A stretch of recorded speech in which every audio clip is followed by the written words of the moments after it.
Okay? Then the next step, and of course all of these depend on the pre-clear's perception and realization, and I would never expect to get halfway through this in one session. Anyway, the next step would be to check for any unpleasant sensations that need to be handled in relation to the item. Connected to, in this case it would be goal, are there any unpleasant sensations? And I would do what's called an unpleasant sensation handling, which is an Alan Walter procedure, which, to summarize, it's an incredible procedure. Actually, Roger Boswarva, I believe, did the original composing of the processing techniques, and I embellished on those. The original process was taking an item like, let's say slowness. I don't want to take something too pain-related, but let's say a feeling of slowness. So the commands would be, what part of that feeling of slowness are you willing to experience? And what part of that feeling of slowness would you rather not experience? And then, from where could a godlike spiritual being experience slowness? Now the tricky thing is that all of these questions are getting the person to process the slowness, whether they're answering what they're willing to experience, what they'd rather not experience, or the idea of from what point or location or situation they as a godlike spiritual being could experience that. The end result of this is that a person will process out the resistance to experiencing the item. And it will end with something like, I can experience any part of that. It's not an item for me anymore. Something like that. And then the next part of the procedure is, what part of that slowness are you willing to create? What part of that feeling of slowness would you rather not create? From where could a godlike spiritual being create slowness? And this is because everything we experience, we're creating. We create it. Again, we perceive and experience what we ourselves create. So what we want to do is get the person more at the level of causation of what they're experiencing and the realization of the power that they have to cause this and gain some control over that causation. And this always results in the person realizing that this in fact is something that they cause for their own reasons, which is a very interesting thing. Now, another interesting thing about this unpleasant sensation handling, and I could do a whole talk just on the unpleasant sensation handling, any type of case will come up and run out on unpleasant sensation handling. It's remarkable. I've had people come up with what we call in Scientology implants frequently. And in Scientology, people tend to think of implants as these impossibly mysterious and deadly and heavy and intense things. They really aren't particularly. They're just another type of case. But engramic incidents, implants, anything and everything that we ever heard of as a type of reactive case in Scientology will come up, if it's there to come up, and resolve on these simple questions. Is quite remarkable. Now, I have added a third step to this process, which is desire. And part of this idea came to me from studying John McMaster's materials. He's another very important person in the development of what we think of as Scientology. The point is that everything we experience, we create. That's a fact. We come to realize this with the right kind of processing. But then you think, why? I mean, why would we create, an item that would later need to be processed out? Well, in simplest terms, for one reason or another, there's a desire to experience it. And desire can be categorized as a craving. It can be categorized as obsession. But in any terms, it's still a form of desire. So ultimately, what we'd want to do, and this relates also to what the church calls PTS handling, which falls dreadfully short of the cause point, unfortunately. But the cause point is wanting to experience something. So what we want to then process ultimately is the person's power of choice over what desires they become the effect of. That they could actually choose to desire or not desire. You could run this on drug addiction. That's obsession, that's craving. You could run this, and I believe you will find that you can run out addiction. And there's a physical aspect, a physiological aspect, which I'm not denying, but it begins with a spiritual aspect. We can be addicted to anything and everything. And if you run out, what part of that item are you willing to desire? What part of that item would you rather not desire? From where could a godlike spiritual being desire that item? Alternate, repetitive, around and around.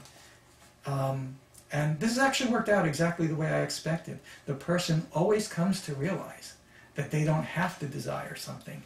They had this desire, but they don't have to have it. The automaticity, the unconscious replication of needing or wanting to experience something and therefore creating it. And that's really the point at which that particular item is really resolved. Again, how this relates to what we call PTSness in the church. You know, a person is trained and indoctrinated to spot the person, supposedly the one person in their environment that's re-stimulating them and causing them to replicate bad sensations and feelings and attitudes and unconsciousness.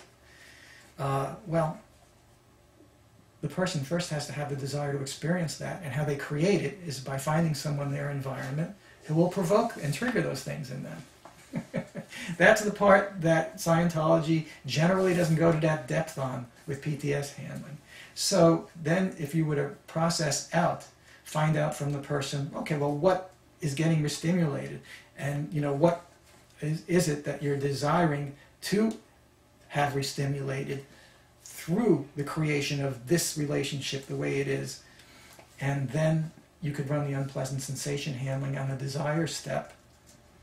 And now the difference would be that instead of running out, you know, or handling or disconnecting from the immediate person in the environment who's triggering all these bad feelings, you could, because if you do that, that same person will inevitably, the PTS person will inevitably, sooner or later, find somebody else who will do the same thing to them, because you haven't solved the impulse they have to go do that. So you process out that desire, that craving, that obsession, you know, and now you've got something. Now you've resolved it. Okay, so that's a very important step. Now, in my positives processing approach that I'm taking here, having done all this, you know, now we're ready to completely create in the area of the goal. Now, again, any of these things, a person might not have an unpleasant sensation connected to it. They might say no. If they say no, that's the end of that. But in that section of this handling, the next question would be, are there any pleasant sensations you cannot easily experience in relation to that goal? You know, and sure, this happens. It's not hard for you to conceive of this. Well, you know, I can't easily experience feeling powerful and serene. Can't easily experience that. You know, okay, you can actually process that the same way with these same commands. What part of that serenity are you willing to experience? What part of that serenity would you rather not experience? And whatever is getting in the way, it will pull out and dissolve. And then you could run, connected to that goal, are there any pleasant sensations that you must experience? Now again, we're dealing with obsession. What you must experience, a craving, and that is reactive. That's unconscious replication of something, and we do want to process that out. So that again is an example of when you run the desire step. What part of that are you willing to desire? What part of it would you rather not desire? And now the must experience has been run out of it. Anyway, so now we get to envision, describe, and create, as I call this. And again, I just want to make clear, particularly, I want to credit Alan Walter for a lot of the ideas I'm using here. I don't mean to imply that that I'm the master or that I'm the source or any such thing. This is just the way I'm combining various ideas and configuring into this approach, which works very, very well. I want to talk about positives in processing, and this is the essence of how I would do this. So now, what I call envision, describe, create. And the first step of this would be, I would say, I would take that goal, whatever it is for the person. It might be being great and powerful. Let me just make it real simple. Okay, envision this for yourself as a three-dimensional reality and get the idea of how good it feels. You know, we're talking about postulates here a little bit also, you know, and one discovery I came to realize a long, long, long time ago about postulates is you can't have a postulate really be effective if you're counter-postulating it. In fact, that's the only reason it wouldn't be effective. You know, a postulate means to cause something by deciding for it to happen, essentially. And if you're also deciding it can't happen at the same time, or that idea is in place, then you're kidding yourself. You're really not deciding for it to happen. So there's a tech that some other practices use. For instance, there's something called the secret that a lot of people are familiar with in the law of attraction. And the way they, Ron talks about in Creation of Human Ability, he says, you get what you put your attention on.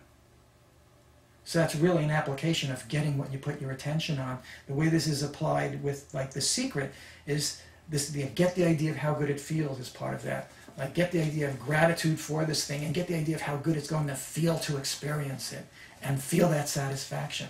That's part of a full three-dimensional creation of something. It's part of postulating something, making it real. It has to be real to you that it can occur. So the first step is envision this for yourself as a three-dimensional reality and get the idea of how good it feels. And then have the person fully flesh it out and express it to you by saying, if they're not already doing it, tell me all about it. Okay? Now you've already got that person in the process of creating on that goal. Everything starts out in this world as a three-dimensional holographic image or projection. Everything, that is how we create in this universe. So that's where we need to start from. Now, once the person's told me all about it, it is possible that right there and then they may completely accomplish this step. One must be aware of that. But the next thing to do would be to say, what I would say is, okay, now create that. Let's say, I'm just going to use the term greatness for the sake of putting something in here to make it real. Now create that greatness in full dimension and sufficient degree and volume for it to completely permeate your space and beingness. Have it do so and fully experience it. Now, get that idea of permeating your space and beingness. Again, we're talking about beingness, which is havingness of space, and therefore, if there's an identity getting in the way, you know, we've handled that on an earlier step. I'll give this again.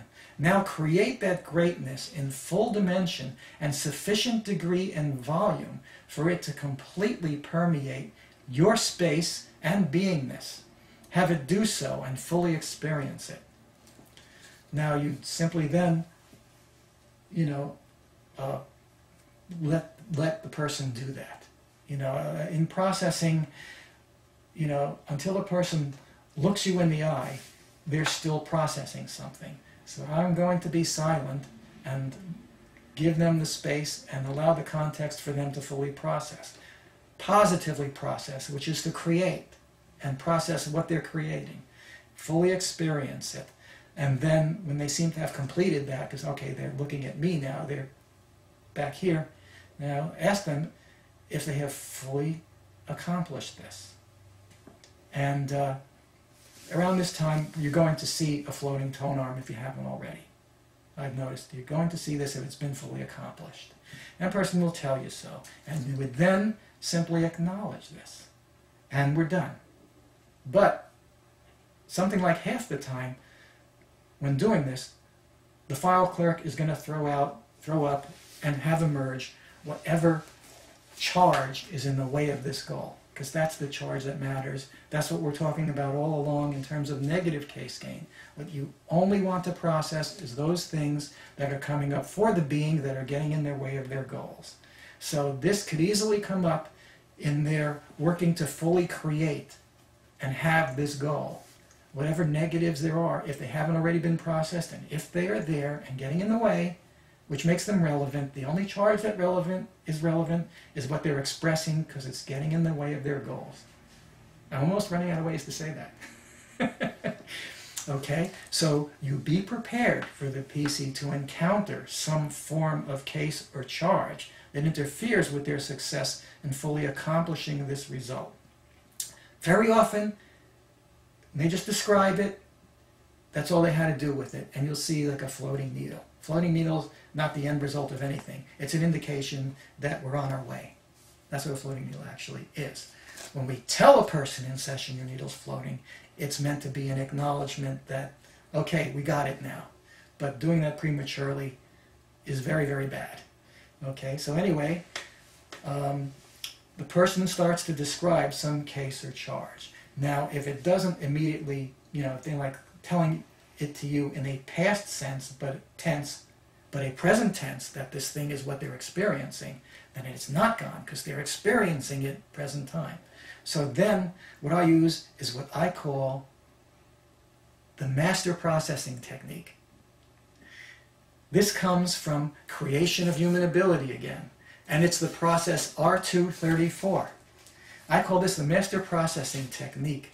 I've mentioned this before in my talks, but I just want to give you this straight out of the book because I agree with this statement. It's a powerful statement. And I think those who, for whom the materials of Scientology resonate well with will appreciate this.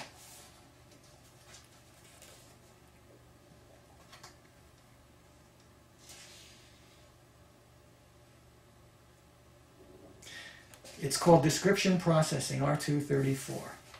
I'm going to read one sentence. Description processing is the single most powerful process in Scientology. Period. Okay? So, I call that the master process. It's incredibly useful and practical in almost any processing situation. And the command is very simply, how does that seem to you now? Now, I shorten it to just, how does it seem now? Okay? And because when you say, how does it seem now, you're getting them to, as is, more and more of it, it diminishes as they get to creation of the item. Okay? How does it seem now? And they'll describe, and it's incredibly effective. The item will diminish, fold up its tent, and leave. Very remarkable. Just simply, how does it seem now? The only other command in R234 is to occasionally interject, does it seem to be persisting? Which is just a way of getting the person to continue to inspect and examine that thing and possibly discharge any charge they have on the fact of it still being there. So that's it. How does it seem now? So we've got this person, we've got the being working towards fully creating this goal, having it permeate their space and their beingness, and fully experiencing it, which is an incredible realization when it's accomplished, always.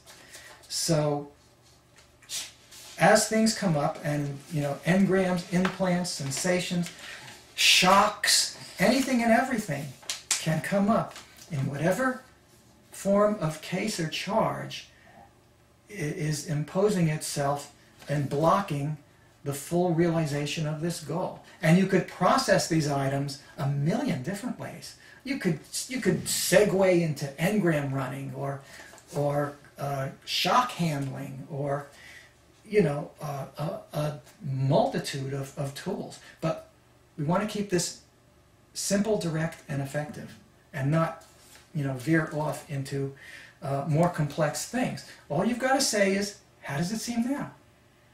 It's remarkable how effective this is. And just do that, and otherwise be silent while the person is looking, and they will eventually, usually after a few looks, whatever that item is, they'll actually tend to have a very big realization about that charge, about the item that they're talking about. Because it was a major thing for them. It was right in line preventing the realization of their goal. But generally, bear in mind, that's not the total end result we're looking for. The total end result we're looking for is when they fully realize that creation of that goal. So you know, in my approach, I might indicate their floating needle on when that particular piece of charge is gone, because there's an understanding that we're still running this. Okay? And then I will say again, okay, now create that greatness. I'm using greatness as an example of a goal, just to be very general. Now create that greatness in full dimension and sufficient degree and volume for it to completely permeate your space and beingness, and have it do so. Okay? And now we get the person back on track of creating that goal fully, and acknowledge when they fully accomplish it. Again, more things might come up to handle with, how does it seem now? But before very long, the person will have accomplished this, and they will look and feel great. They will be ready to go bouncing out of the room. They'll tell you, okay, I got to go do things now. You know, I want to go be this and do that. You know, that is the end result of this step here. And I will check with them, have you fully accomplished this?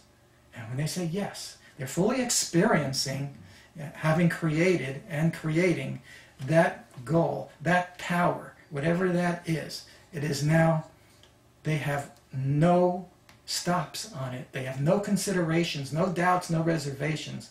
They have realized an ability or state, and they can go forward with that. Now there's a final step here which comes from Alan Walter. It's part of a process of locking in gains and putting them on the future track. And it's called the future alignment process. And that's the last part of this positives processing procedure. And the first part is, how could you implement, in this case, the greatness? How could you implement that greatness to help another or others? And run that to its own end result. And then how could another or others implement that greatness to help you to its end result? And then how could another or others implement that greatness to help others to that end result? And then how could you implement that greatness to help yourself? Okay, and then the reason why these are important is because any insistence or decision that the person has that limits any disability in any sense overall with self or others in any flow ultimately inhibits the goal. So now we're putting it there on the future track on all those different flows, you know, and going forward there is the postulate realized that anybody and everybody can have this, can be this, can do this. Because a person will falter if they want to become an only one, or they have the consideration that some people can, other people can't, they can, others can't. Any imposition of can't, you know, is in opposition to a goal. So you get out all the can'ts and make them all cans. And the only thing left now is what I call, as Nike would say it, just do it. And the final step is, we'll now be ending the session so that you can now manifest in the direction of that goal, in this case, greatness. Take some action in this direction after the session. And then in our next session, report back to me what you've done, what happened, and what was accomplished in the direction of that greatness. Because it's all for naught if it doesn't manifest in the real world.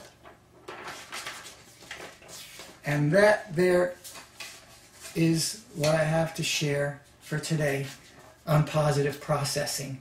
The importance of it, what it is, what needs to be resolved in relation to that, and at least one approach for how to accomplish it.